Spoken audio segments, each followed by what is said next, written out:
Hey guys, it's Ben from Vossler Village Salvage and letting you know some daily Monday progress, huh? We're excited. eBay Power Seller, Vossler Village Salvage LLC. I guess, I have to say, I finally got everything moved out of the house. This is my fancy pantsy office chair. It was made in about 1941. It says Department of U.S. Treasury, so it was an estate find. And I kind of left it underneath a tarp, and the tiny little sticker that's about 100 years old, 80 years old, it fell off. So I think its value went down to next to zero. So why not utilize it in my kind of makeshift office? Yeah? Huh? I'm not gonna lie, guys. I made this great big long awesome video. I'm not a photographer. I'm not a video guy. I'm not an editor guy. This is raw real. It's more of a blog. Made this great big long video for you guys to kind of see like my sales and all that. And I was very excited. We had about 30 items to mail out today. Things are still moving. Things are still selling. I'm doing shipments. And I was scrolling through like all the items and stuff, and all the personal information. Obviously, Amanda Miller in Indiana doesn't want you guys to know her address, and yeah, so not too intelligent. So I had to get rid of that. I thought about editing it, but it's like, meh. This is kind of fly by the seat of my pants, a side hobby. Just maybe you guys can pick up some tips, some interest, or just follow that wacky neighbor guy who sells stuff on eBay in his driveway and front yard look like a hot dumpster fire of salvage. So, yeah. So, we did probably about $700 worth of sales yesterday. We got a cool concrete chainsaw. It is blown up. Very expensive mistake for that guy. It actually come from a huge company that's in Maine here. And somebody ran it with not mixed gas, so it's brand new. It's a little over 2,000, right around 2,000. They're selling used consistently on eBay for 800 to 1,200 bucks. After some heated haggling with the guy, I got him down to 150. Because when people say best offer, it's like, well, are we at 25 bucks or are we at 2,500? So we beat him down to 150, and it's a blown up saw. I mean, the rebuilt kitted for it is 45 bucks. So within an hour of getting home, I kind of listed it before I went to bed, and within an hour it sold for $325. So very happy about that. We sold a Farm Voss AV Super. We paid, that was I don't know. I had it up for sale. They're finicky. It's a very finicky market, and it's kind of a beat up saw. There's signs of use. I paid 60 bucks for it. I had it for sale for I think $299, because they do sell around in the $300 area. And then there's one demonic cat on our shelf. But anyway, so I kind of going back to controlling what sells, and how I can pick it up and speed it up when I'm getting overwhelmed and swamped with sales, which it's not a bad thing to complain about. But if it's just you and another guy, and you're letting stuff go for, all right, if you sat on it for another 14 days, would you get what you're asking? And it's also a good way, like I said, to control our inventory and to see, we've definitely sold some items where, yeah, I'm glad we didn't take the $50 less for it. So that would be one of the items. I realize it's kind of beat up, it's kind of old, it's cracked, so we end up taking 175 for it, free shipping to South Carolina, so 20 bucks. More than doubled our money, so I shouldn't be belly aching or complaining about anything. So yeah, so we're out of the house. Very excited. So what are we doing today? So I've kind of been tapering off on car parts. A couple of reasons, it's the sourcing issue, and I've kind of gone over that a little bit. So we want to focus a lot on clothes. Right now I'm paying for a huge store subscription where I can barely fill it with 600 items. So every day I'm trying so hard. The very least, every day I'm getting 50 listings up on my store right now. Today, so far, I haven't done anything. Well, it's 12 o'clock, so I still got time. I just packaged everything up. It's all out by the mailbox. Actually, I think he just drove by and grabbed it. But so we're trying to focus on clothes. We're trying to just get some quick filling. We started working on an inventory system with our clothes. So we have all these tiny little things everywhere, and we haven't been filling them. So now, D4, it's a woman's American Eagle jeans. Boom, it's easy. So obviously we got hundreds of clothes items. You need to have an inventory system. There is no throwing it in a box and hoping you can find it. I've probably in my eBay career have canceled a few listings just because I can't find the $9.99 t-shirt. And there's no good excuse for that. So I follow Chris from Daily Refinement on YouTube, and he has a kind of a cool way of doing clothes that he just suggested. And I'm going to try to hide this, but I can't hide it. I want to hide it because I want to be a good eBayer and I want somebody to yell at me, but that's life. So my cat just walked over all this, and that's why we don't keep cats in your eBay warehouse. So we're going to take that one off, and we're probably actually going to have to clean it. But Chris suggested doing all your listings on the floor. And you're going to be like, well, why do you have a bunch of clothes on your dirty floor, Ben? Well, I have that cool Science Fair project cardboard. It's got the angles on it. And what we were doing it up there. And I just didn't like doing that over there. So it was much faster. Oh, come on, cat. You're not making this easy. We got to get rid of the cat. I'm sorry. Yeah, it's raw, real, and we don't edit it. Cat's got to go. That 45 cents at the yard sale is probably costing me about $10 right now. So, cat's not going. All right. Well, to be continued. So like I was saying, cat's gone. My friend Chris from Daily Refinement was saying, why not do all your listings on the floor? He does 250 up to 1,000 listings a day. And the co-host of the show on the podcast was more doing that system too. So for that kind of listing a day, that's insane. So like how the heck...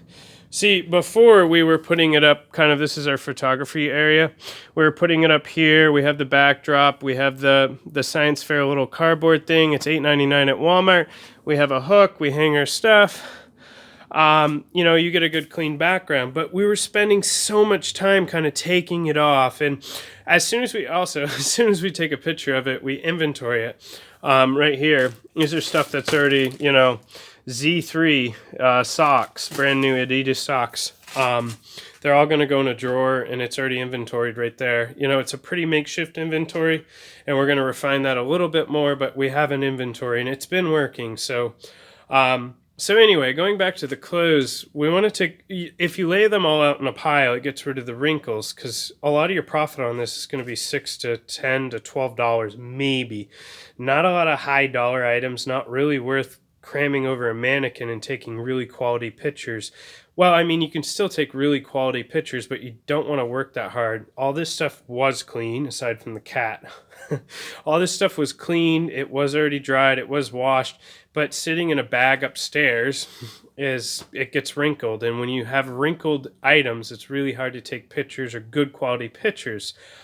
So laying it all out together flat gets rid of the wrinkles, and it really does freaking work. I can't believe it. But so that's the system's going to be on the floor, and our pictures on the floor are much better. Like I did it a little bit last night. Our pictures on the floor are way better. There's no cropping, there's no cutting, there's no standing back because the lighting's coming down. We have that cool light system up there. And can you imagine trying to crop out all this stuff? It's a pain. So there's all those few seconds in a listing that are taking away. And really, in the end, you have to stop and think as a business owner and as, even if it's just you, how much time are you spending to get that $5.99 out of that t-shirt that's going to sit on there for 2 months? If you can't do it quick and clean, if multi-million-dollar companies on eBay can do it, I think we can do it too, guys. So, Yeah, so I'm very excited about our inventory system. Huh? We've already filled some drawers. And then we went so far as to be like, well, why just do it with clothing? Why not little parts? Why not, we have chainsaw parts that are, this small. They can fit in a bag. So why not do it with that? And we have been. So we're moving in that direction. And currently I kind of thought like, all right, we have all this inventory. That's stuff that's already been listed. Now, me and my worker, Mr. Nick, we all know where everything is. But if we were to hire a new person, they're not going to know where the 1996 Subaru door switch is. You see the problem there, guys? So I thought, well, okay, why don't we just phase out that inventory? We'll just wait for it all to sell, and then we'll keep on it with a system. Yeah, it's a lot of stuff, and that's not going to happen because if we hire somebody, we're looking to hire somebody like fairly soon, another person to help with shipping. Like, how are we going to resolve that problem? So we're going to have to take the painstakingly task of going through and pulling up and I wouldn't try to tackle it all at once because then you get overwhelmed and then you're like, hot dumpster fire, help me. Or some guy in Indiana who's sitting on his YouTube channel or on this YouTube channel, like, what the heck is this guy doing? It's crazy, like the madness. Just look at all this. How does he know where anything is? That looks like a pile of trash. Is that insulation? It is, buddy. All right, so what are we going to do? We're going to start small. We have a ton of puzzles. We could fit 2 18 by 18 by 24 boxes full of puzzles. We're going to start small. We're going to hit puzzles on our search inventory. We're going to go through and we're going to revise every single one. It's going to be Z1, it's going to be Z2, Z3, Z4, and we're going to put it all in a box. I think that's how we're going to approach that, and that's how we're going to fix the problem. So when my sister comes up from Manhattan, she'll be very impressed with my eBay business. Today I'm feeling very silly. Why not? Life's too short to be a hard ass all the time. So, hard butt. This is PG, not PG-13. So, I'm sure a lot of you people are like, oh, reselling. Maybe some of you, I don't even know. I share a lot of this feed on my Facebook. I share it to strangers. I share it to a whole bunch of people. But maybe you're a complete stranger and you don't know me. Maybe you're looking for the same goals that I'm looking for. I realized early, you kind of fixate on one blogger or YouTuber on YouTube, and you're like, I want to resell just like that guy. Well, I have to say I did the same thing, and there's tons of great information, and it's free. It's freaking free. You get to see how these people do it and their mistakes, and you can refine that. So I kind of grew my store past all the great, YouTubers. It's kind of crazy when you're YouTube icon, you're making triple what he makes in a week, and then you're kind of like, all right, I've kind of outgrown this guy. I have a few come to my head, and I won't say.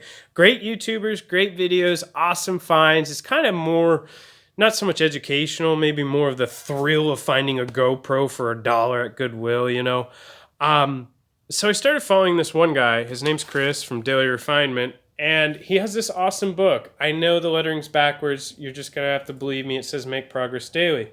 He has this book, and it has the same thing in it throughout the whole thing, and it's for 6 months. Which business process would have the most impact on my goal?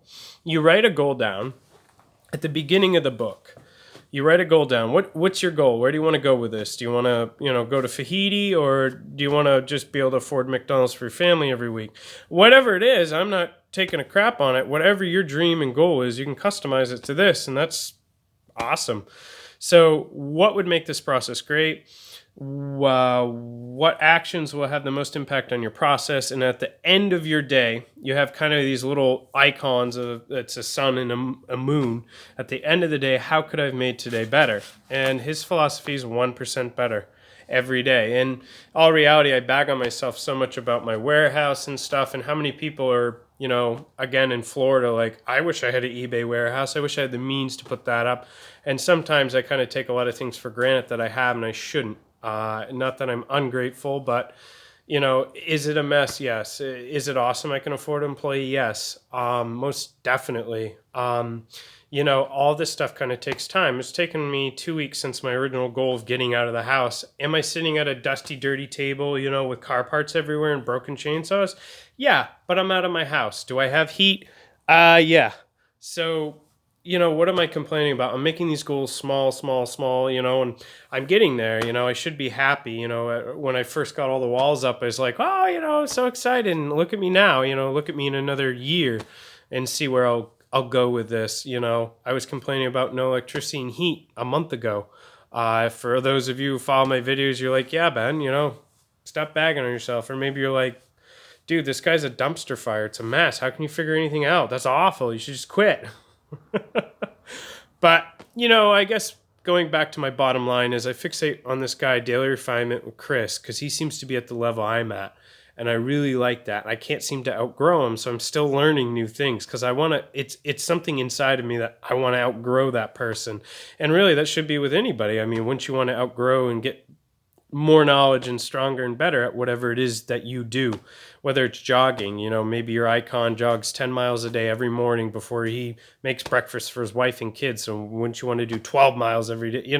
Whatever your thing is, wouldn't you want to be better at it and refine it? So Chris just seems to be awesome. And you can watch some of his early videos. He was a nobody. He was a nothing, and 4 years later, he's got 6 employees, I think. And he's got, a 10,000 listing store, and he's clearing well over 6 figures. He's kind of very shady about his money, which is good. And I should be better about it instead of flaunting it or whatever. He doesn't flaunt it, but, he's definitely clearing some cheddar. So, it's somebody I've been kind of learning from, I guess, in a little bit here and a little bit there, So I guess, what are your guys' goals? What are your ambitions? Maybe you don't want to be an eBay power seller. So then my question would be, do you just watch the video because my life's a dumpster fire? Here to make you laugh, make you learn something, and enjoy the journey with Ben at Vassar Village Salvage LLC.